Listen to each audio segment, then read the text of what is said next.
Hello all, the key theme on this channel is the ideology of liberalism and the brutal reality of, reality. I think many of us could identify with perhaps being more liberal at one time in our lives, at least classical liberal. That was trendy 5 to 10 years ago. However, I think many of us have seen that when you play out these ideologies in reality, they don't create the freedom and the respect for each other they're supposed to. In fact, they tend to be quite subversive and undermine the value of men, women, and children. Now, I got thinking about all this because yesterday on Twitter, some folks were talking about someone called Little Tay. Now, I'd never heard of Little Tay before, as I'm sure you haven't either, or at least hope not. I think she's one of these teen rappers in America. And anyway, she opened an OnlyFans account when she turned 18. For those who don't know, that's for like smut material.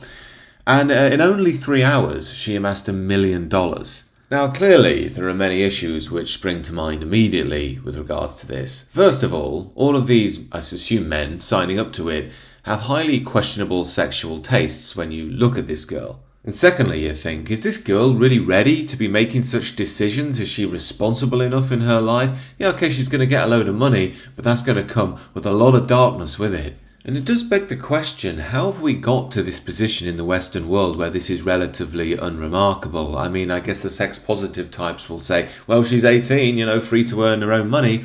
And even some of the know-it-all right-wing accounts will say, oh, it's just slop, you're just reporting on this for the clicks. But it seems to me to be a savage indictment of the state of the Western world and an opportune time to ask, what is it that led us to get here? Firstly, we could look at Little Tay herself, and I'm sure as we all know, teenagers like to think they've got everything worked out, but in reality they don't. They're like sponges and they take in the influences of the culture around them. They then try and work their way to the top of social hierarchies for the development of their ego. And we can tell by these images alone of Little Tay that with the cash held to her ear like a phone and with the obvious fashion logos on display, that she's taken in the sort of pop rap culture around her about braggadociousness, about narcissism and materialism. Now, I think this is why many traditionally leaning people have been worried about the state of our contemporary culture for a while. Of course, they've been called stupid, evil bigots for being so. But it's very clear that the modern mainstream pop rap combines a sort of Western liberal materialism with an antisocial ghetto mentality, which means that basically money becomes the ultimate value in life. Your whole status as a human being depends upon how much money you can amass. And with that, your ego, your confidence outweighs any sense of truth and justice in the soul. It's sort of a might is right ideology. Therefore, when someone like me makes a critique of modern rap music or pop music, you're not just wrong in their eyes, you're actively a hater. Now, the utilisation of the word hater isn't just a defence mechanism for those that use it, it's also a way of reducing the human value down to his lower nature. In essence, gone are our efforts to align ourselves with a sense of collective morality or objective truth, and in is the notion that all we strive to be is better than each other, and if someone has more than us, all we really are is jealous. There is no truth outside of that. This is, of course, ghetto mentality for ghetto culture,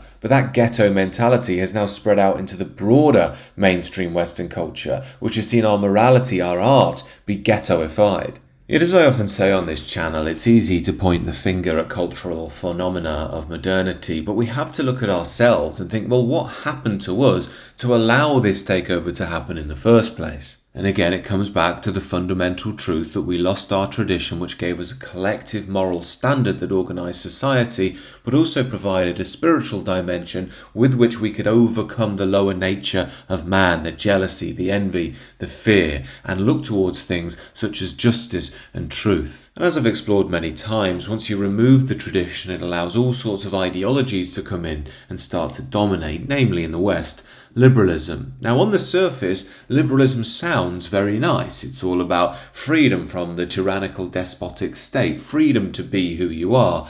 In a word, though, liberalism can really be boiled down to individualism. Now, arguably, even that is manageable if that individualism speaks to a collective nature. You could argue the English tradition is something like that. But the broader point is this individualism has become central to modern life, the privatization of everything, profit, property, even the self. Now, again, these things aren't bad in and of themselves. The issue is when the individualism becomes so rampant, it starts to forget the importance of the collective and the collective soul. This is what we've seen in the Western world. It's why everything these days is aimed at selling you something, to make you special, to make you different, to give you that special bit of pleasure that when you actually break down, you realize it doesn't actually complete me anyway, because the only thing that can is the collective good, and beyond that, the reconnection with the divine. Yet, of course, in the modern day, ideas of a collective soul are counter to liberal ideology, so they can be explained away as communism on the left or fascism on the right.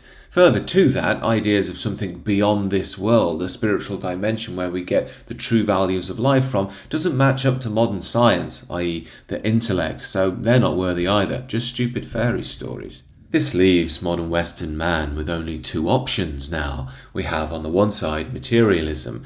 The rational humanists, the new atheists, thought of course we'd all turn into Richard Dawkins and Christopher Hitchens, extremely bright and logical. But if you look at what's happened since the advent of rational humanism dominating the culture, actually everything's degenerated and become hyper-materialistic. And this is because if you destroy the higher natures of man and combine that with the modern market mechanism, all you'll get is a race to the bottom of material wealth, of material goods, of lower nature pleasures. Well, I'm not saying this because I'm anti-capitalism necessarily. I'm more interested in the spiritual state of Western man behind whatever economic system he chooses, because all economic systems are worldly and fallen. But again, because we have no recourse to check the state of our soul and point ourselves in the right direction, we find that modern men are increasingly lost in the material world, while women are increasingly drawn to ideology, specifically feminism. And again, to return to Little Tay, after the feminist revolution, surely logically things like this shouldn't be happening, but they are happening,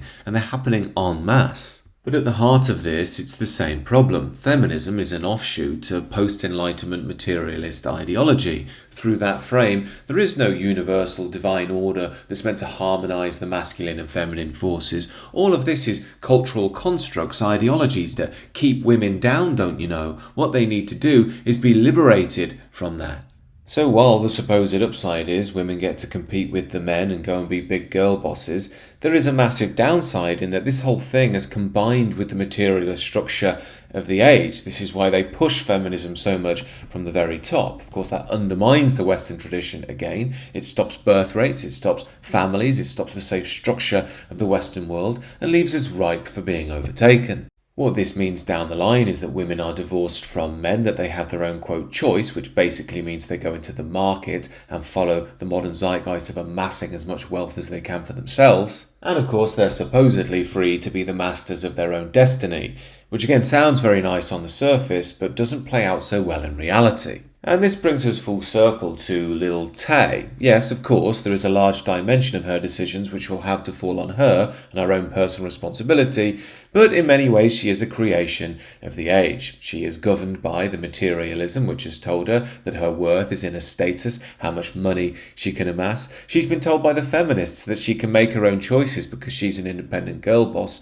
And on top of that, the mainstream culture has promoted a sort of ghetto ideology to her, which again plays to the lower natures and sells to the masses. And to compound matters, just as I assume is the case with Little Tay, there's no father in the picture for her, nor for Western world at large. We've destroyed that masculine principle, the God the Father ethic that says no, that puts down the safe boundaries, that tells us we're more than this, that we need to overcome the lower nature and truly find out who and what we really are. Instead, our culture is hurtling in the wrong direction. Not to mention, that same ethic could have a strong word with some of these men paying for Little Tay's OnlyFans account. I mean, there's plenty of them, it's clear, and they need a stern talking to saying, look, you're getting in a real mess here. This is not good stuff. You need to overcome this darkness and become what you can be. As I often say, I believe our civilization will probably have to start to collapse before we can lose our pride and hear that voice once more. When we do so, we'll be brought back to sanity.